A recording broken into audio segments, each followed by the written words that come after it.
Hey everyone, coming at you with what I like to call quarantine chic.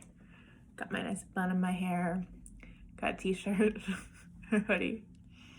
But this is life, and I just want to come at you with what real life is. So today I want to have a little bit of time to talk about defining your brand audience and why it's so important.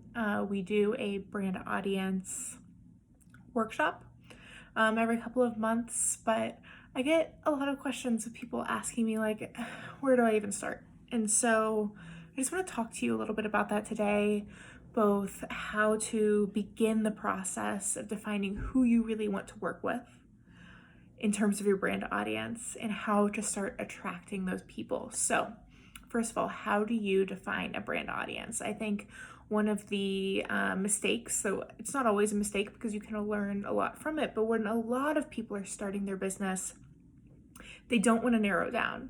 They really just want to work with anyone. And this is something that I very much did when I first started my business too. It was, I got to make ends meet. I got to make rent. Like now that I am living my dream, I can't say no to anyone.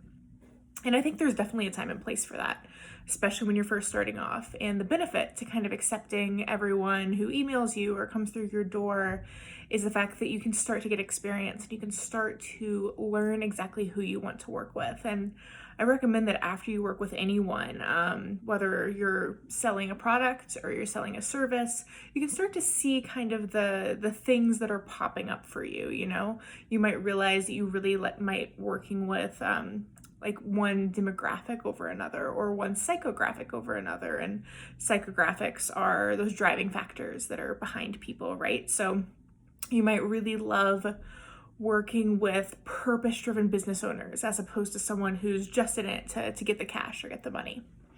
That's true for me, I've worked with a lot of different types of businesses over the years, and I've really found that it's those entrepreneurs and those business owners that are here for a reason. They're here to solve a problem. Those are the people that I love working with. So that's the first thing, is just kind of taking in and realizing who you love to work with. And once you have a good idea of that, I recommend you kind of sit down and write that out. And so both writing out the demographic factors, for example, you might like working more with people, with individuals who identify as female over male. That might be something. You might like working with people who are in an age range of, 40 to 50 as opposed to different age ranges. And sometimes I think people like feel bad saying like, oh, I'm excluding other people. You're not excluding anyone. This is your ideal audience profile. This is like if this person walked in your door tomorrow or emailed you tomorrow, you want to jump for it. You can have people who fall outside of that range that you still work with, but this is really who your ideal is. This is who you're always striving for. And if you're aware of who that person is, then you can start to be on the lookout for that. If you believe in manifestation, that's kind of a part of that too, but you're able to really see who that person is, who that ideal audience is, and just start to attract them. It's that law of attraction, right? And so you write out those demographics as well as the psychographics.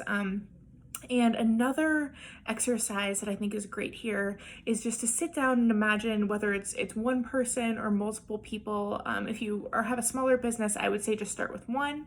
If you offer a lot of different products or services, maybe 2 or 3 audience profiles, but just sit down and imagine who that person is. You can give them a name. You can write their name on a page and just write down who that person is, outside of just, what they look like or where they live or what type of job they have. You can write down like, what is their daily routine? When do they get up in the morning and why? Are they the type of person who's working out in the morning and maybe doing some hobbies? Or are they the type of person who rolls right out of bed and runs straight to work or gets their kids up to school or, whatever it is? So just really getting an idea of the personality of this person. Who is it that you're wanting to attract? And I think by just kind of giving them a name, giving them a little profile, imagining what a day in their life looks like, it not only helps you get to know who they are, but it also starts to give you the opportunity and put in their shoes of like, where would they find me? Like if you have somebody who isn't super into, if you're somebody in your profile just isn't super into like computers, isn't very techy, you're probably not gonna find them on digital advertising. That's probably not something you're gonna invest in. But if there's somebody who loves their email and they're checking it several times a day and they love reading emails, well, okay, maybe you should be focusing a little more time on your email newsletter, because it sounds like they're a type of person who would really benefit from that. So that's just something to start thinking about. So when you're thinking about who your audience is, step one, start to think about who you've worked with, who you love to work with. Start to glean some information from that of who is that ideal person. And from there, you can start to develop them into these basic profiles so that you can not only be on the lookout for that person and start to really attract who they are, but also understand where you can market to them. Whether that is more traditional advertising, sending things in the mail, putting up, print advertisements versus more digital advertising or more organic content marketing like blogs, social media, and email lists. So there's a lot of options right there, but this can give you the first steps. It's kind of thinking about who your audience is and narrowing that down. And remember, it's not that you're excluding people. It's not that you're saying you don't want to work with people outside of this, but it's you coming up with your ideal audience so you can start attracting them and you can start working with those people more and more. So again, that's just a quick overview of how to start the definition of your brand audience, and I hope it's helpful.